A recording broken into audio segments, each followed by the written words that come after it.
अंतर्गत जो घोषणा पत्र जारी किया है उसे संकल्प पत्र नाम दिया गया है और इसमें प्रमुखता से राष्ट्र सुरक्षा को एजेंडा बनाया गया। साथ ही साथ धारा 370 जो बहुत बड़ी आवश्यकता थी, पिछले 40 साल 50 साल में बात उठी थी बार बार, लेकिन ज़्यादातर सरकारें कांग्रेस की रही दिल्ली में, इस ओर ध्यान नहीं दिया गया। धारा 370 इस बार स्पष्ट लिखा कि अगर एनडीए भाजपा गठबंधन सरकार में आता है तो कश्मीर में धारा 370 हटेगी।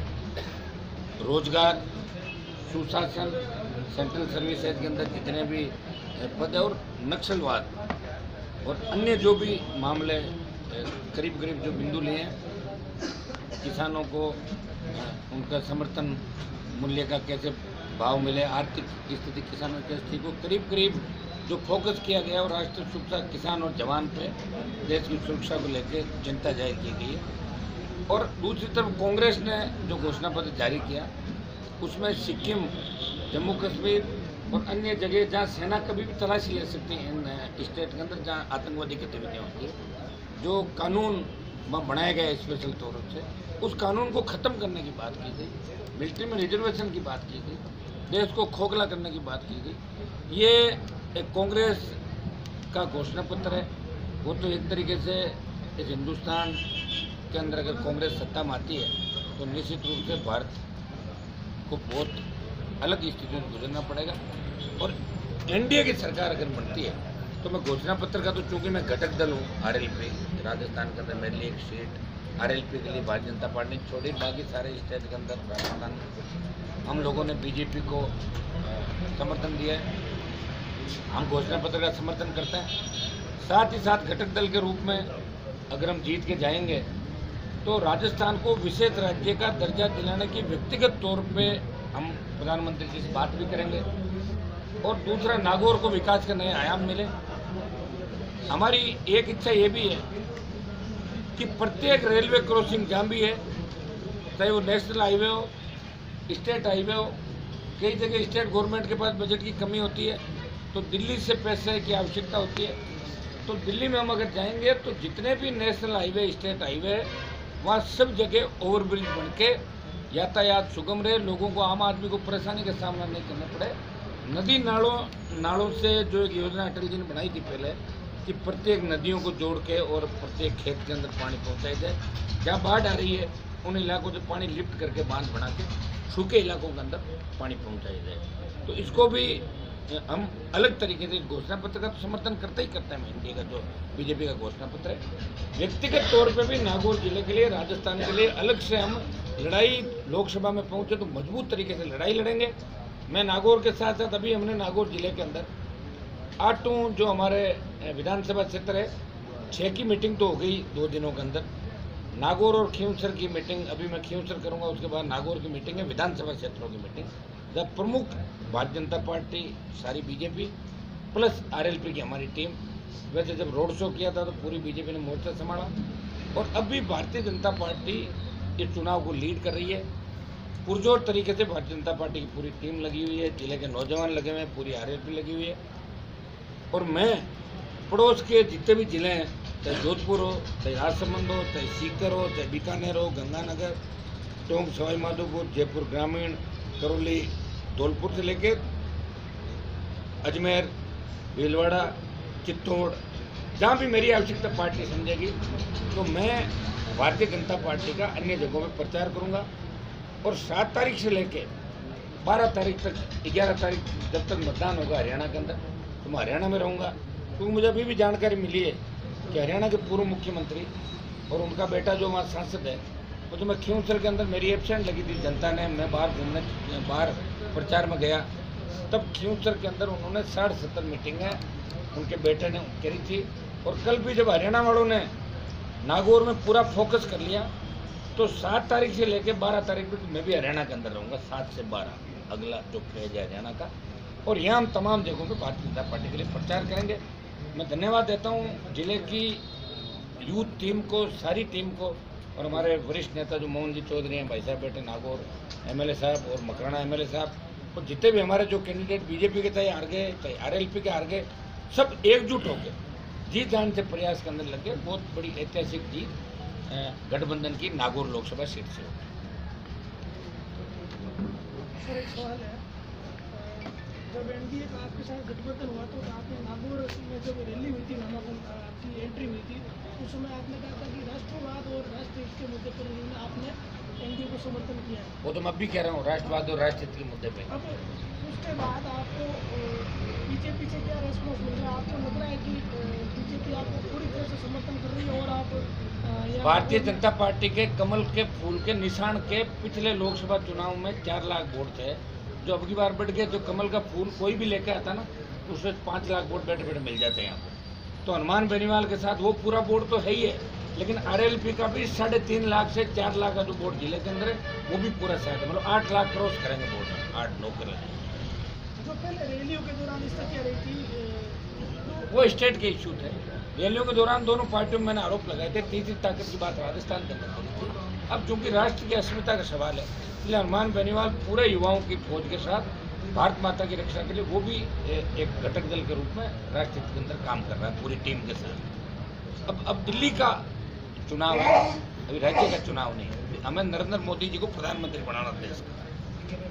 एक सर, अभी आपसे पहले जैसे आपके जो प्रतिद्वंदी है कांग्रेस प्रत्याशी, उनसे पूछी हुई थी, उनका आरोप है कि आपने क्या काम करे हैं, थोड़ा आप बताएं लोगों को। देखिए, मैंने सबसे बड़ा काम तो ये करा दिया कि जिले को जो पहले नेता कुर्सी लगा के बैठता था, पब्लिक नीचे बैठती थी, पब्लिक पैर छूती थी, ये देखते नहीं थे। कोई तो पान खाता रहता था, कोई इधर देखता था, पब्लिक नीचे पड़ती थी। एक तो उनको लड़ना सिखाया, लोगों को थाने तहसील कचहरी के अंदर जाना सिखाया, एसपी कलेक्टर को सड़क पे ज्ञापन लेने के लिए बुलाना सिखाया हाईवे पे। पहले तो हेड कांस्टेबल ज्ञापन लेता था।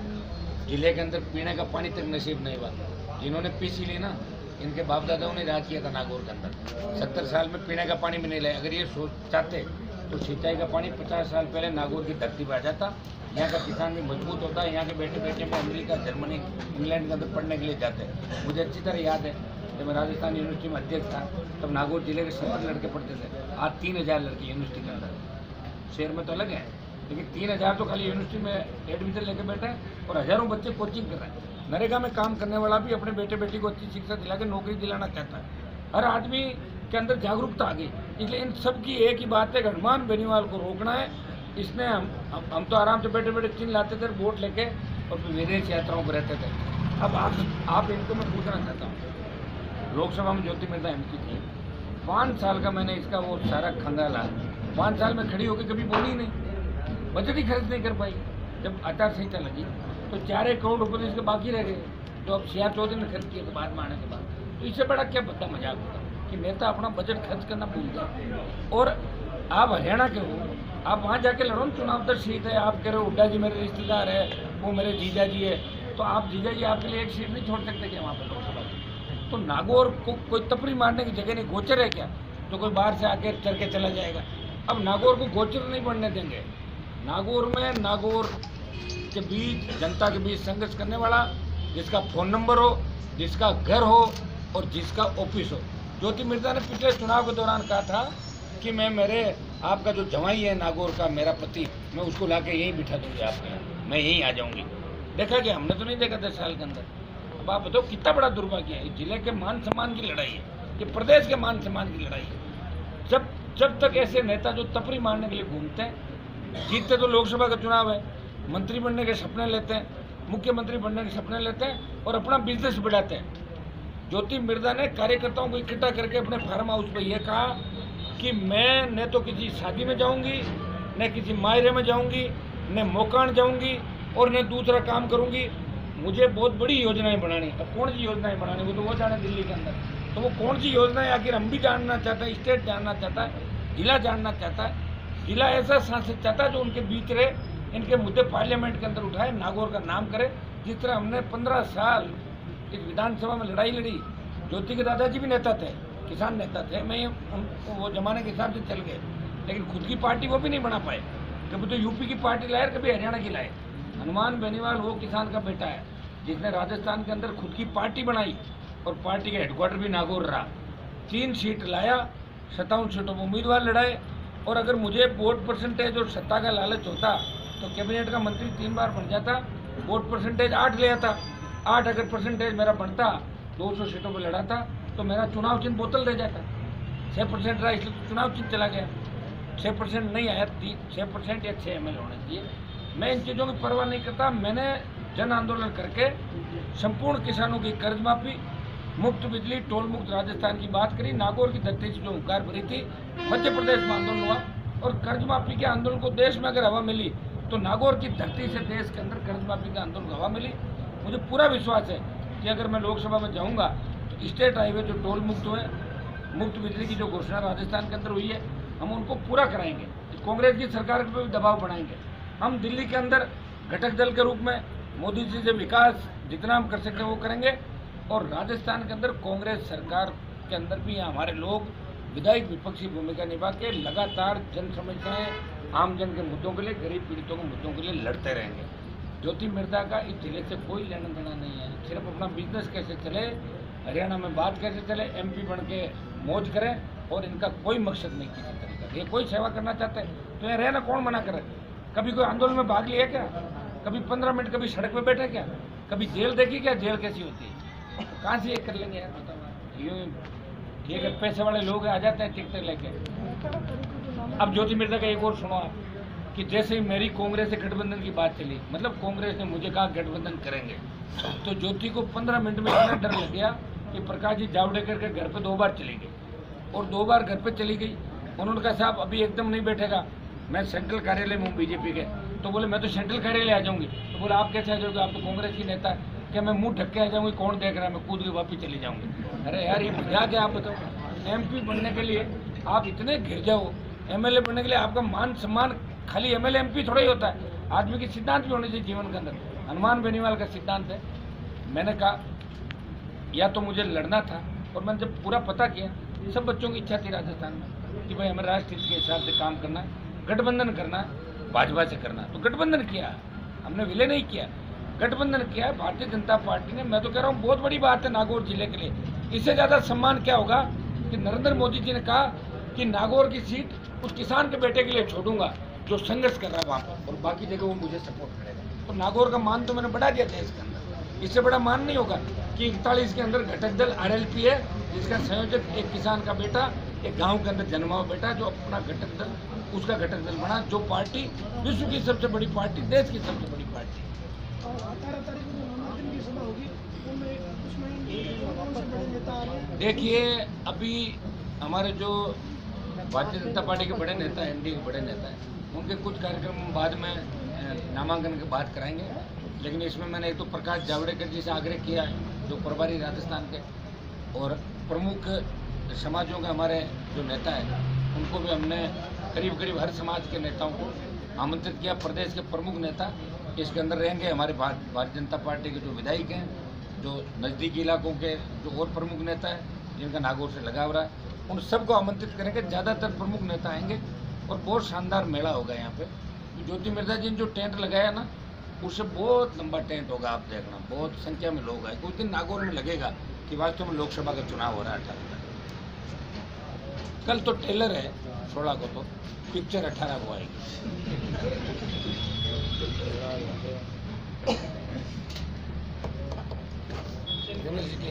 चिन्ह का बता देता हूँ, ये चिन्ह हो गया ना, पोस्ट को भी तब आप कर लो। चिन्ह की थोड़ी सी हमारी ये बात थी। आप चिन्ह का तो पहले आपने चिन्ह हमारा जो बोतल था, बोतल चिन्ह चूँकि बहुत ज़्यादा पॉपुलर हो गया यूथ के अंदर, इसलिए षड्यंत्र करके विरोधी पार्टी के नेताओं ने, अभी उनका पूरा खुलासा मैं इसलिए नहीं करूँगा जब तक मेरे पास पुख्ता पूरी बात नहीं होगी, इसलिए मैं नाम लेकर आरोप नहीं लगाऊंगा। लेकिन मेरे पास जानकारी आ जाएगी। 70% तक पहुँचे हैं, 100% 2-3 दिन में पहुँच जाएंगे भाई हकीकत कौन है। बोतल जिस गुजरात की पार्टी ने कप प्लेट का चिन्ह मांगा गुजरात में, हाथों हाथ रजिस्ट्रेशन कराया और राजस्थान में बोतल मांग ली। तो हनुमान बेनीवाल की बोतल पॉपुलर है, ये बोतल को हम लेके और उनको डिस्टर्ब करें। हनुमान बेनीवाल डिस्टर्ब होने वाले व्यक्ति नहीं, 0 से मैंने शुरुआत करी है। 0 से मैंने लोगों का आशीर्वाद पाया। इस प्रदेश की सबसे प्रमुख रैलियाँ मेरे नाम रही और हर जगह हरियाणा में आंदोलन हुए थे, यूपी के अंदर बॉम्बे में गया, सब जगह जवानों के लिए लड़ा और बोतल की जगह टायर दिया है। तो बच्चों ने जब पार्टी बनी थी जयपुर में, तो 19 दिन में बोतल को पॉपुलर कर दिया। अभी तो बहुत टाइम बचा है ना आगे, तब टायर्स का चिन्ह है, टायर नहीं टायर्स, टायर है पूरे। जब बोतल का चिन्ह आया था तो कांग्रेस के नेताओं ने लोटे से पानी पिया था उस समय, और मुझे लग रहा है कि अब टायर आ गया तो उन्हें या तो रेल में जाना पड़ेगा या पैदल जाना पड़ेगा जयपुर दिल्ली के। अब टायर तो हर गाड़ी में लगेगा। हनुमान जी, जैसे कि शमशेर खोखर ने कहा आपके चुनाव चिन्ह से वो नागौर में चुनाव लड़े थे और अभी वो कांग्रेस में शामिल हो गए हैं।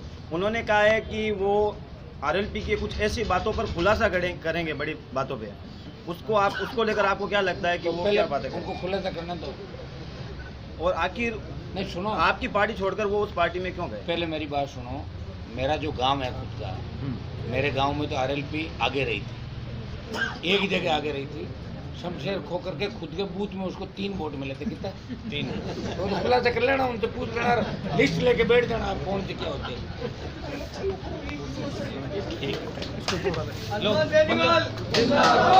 एक वो निकालो पेमेंट। शमशेर खोखर को जो भी वोट मिले थे ना, वो बोतल के ही वोट मिले थे। बोतल वाले बच्चों ने डाले थे वोट। 200 वोट उसके थे, 5,000 के 100 थे। क्या नाम है?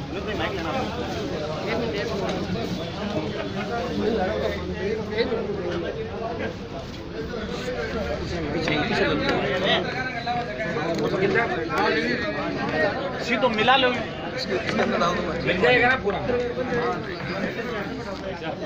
जरूर। टायर 4 लाए, 1 नहीं लाए, आप चिंता मत करो। दिल्ली तक की यात्रा। कंपनी का नाम पता नहीं लग रहा।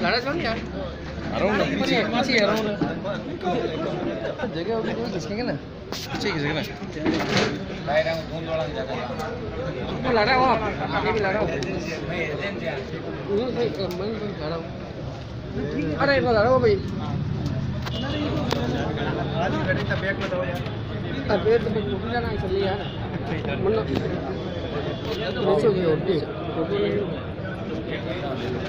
गई। मैंने पहले तो लगा सुन लगा राशि, तू तो टायर में आ हमारे साथ वापस। डेपुटेशन में कूद के